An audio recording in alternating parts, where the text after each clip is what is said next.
નમસ્તે બાળ મિત્રો, તમારા ખુશી દીદી આવી ગયા છે એક નવી વાર્તા સાથે. તો સૌપ્રથમ શું કરીશું?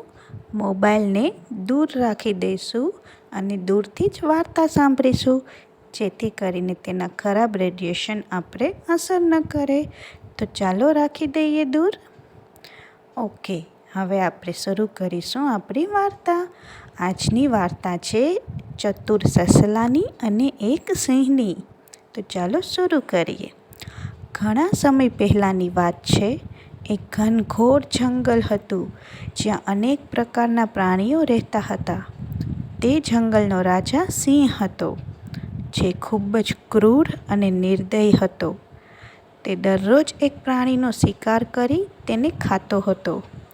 પ્રાણીઓમાં ભય હતો કે આ રીતે એક દિવસ આખું જંગલ પ્રાણીઓ વિના ખાલી થઈ જશે. એક દિવસ બધા પ્રાણીઓએ મળી એક સભા યોજી અને નક્કી કર્યું કે તેઓ સિંહ પાસે જઈને તેને વિનંતી કરશે કે તે દરરોજ એક જ પ્રાણીનો શિકાર કરે અને તે પ્રાણી પોતે જ સિંહ પાસે પહોંચી જશે સામેથી.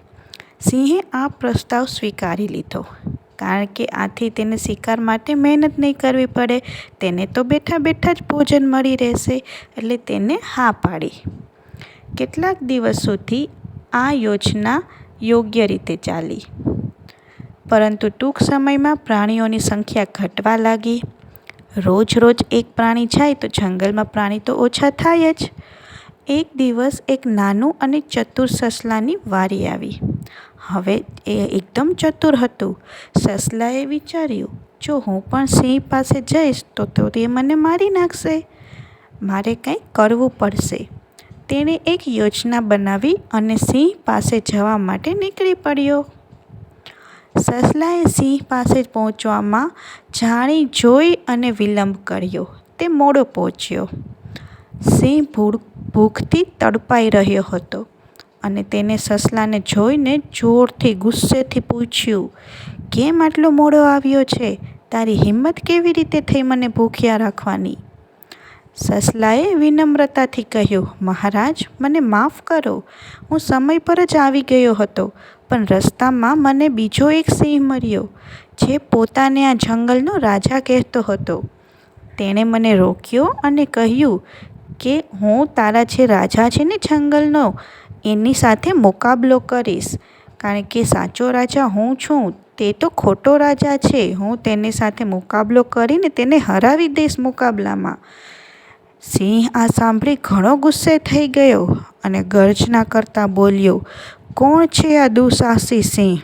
મને તાત્કાલિક તેની સાથે મુકાબલો કરવો છે. તે મને ચેલેન્જ કરે છે કે તે મને હરાવશે. ચાલો, મને તેની પાસે લઈ જાઓ. ચતુર સસલું સિંહને એક ઊંડા કૂવા પાસે લઈ ગયું અને બોલ્યું, મહારાજ, તે સિંહ આ કૂવામાં રહે છે. હવે સિંહભાઈ તો આમ ભલે તાકાતવાર, પણ આમ હતા મૂર્ખ. સિંહે કૂવામાં જોયું તો તેને પાણીમાં પોતાનો જ પડછાયો દેખાયો. તેને લાગ્યું કે સાચે કૂવામાં પાણીની અંદર કોઈક સિંહ છે. ક્રોધમાં સિંહે જોરથી ગર્જના કરી. તેની ગર્જના કૂવામાં ગૂંજવા લાગી અને એને એમ થયું કે સામે બીજો સિંહ પણ ગર્જી રહ્યો છે. ગુસ્સામાં સિંહે કૂવામાં છલાંગ લગાવી દીધી અને સીધો પાણીમાં પડી ગયો. કૂવાની ઊંડાઈ અને પાણીમાં ડૂબીને સિંહનું મોત થઈ ગયું.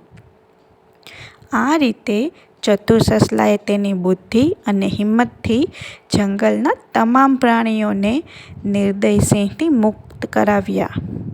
બધા પ્રાણીઓ ખુશીથી નાચવા ગાવા લાગ્યા અને ચતુર સસલાની ખૂબ પ્રશંસા કરી. તો બાળ મિત્રો, આ વાર્તા પરથી આપણને શું શીખ મળે છે? કે બુદ્ધિ અને હિંમતથી કોઈ પણ મોટી સમસ્યાનું સમાધાન કરી શકીએ છીએ. ક્યારે પણ જિંદગીમાં કોઈ પણ સમસ્યા આવે ત્યારે ડરવાનું નહીં.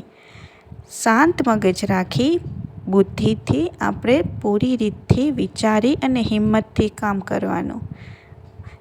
ઓકે, ચાલો આજની વાર્તા આપણે અહીંયા પૂરી કરીએ છીએ અને નવી વાર્તા સાથે મળીશું ફરીથી.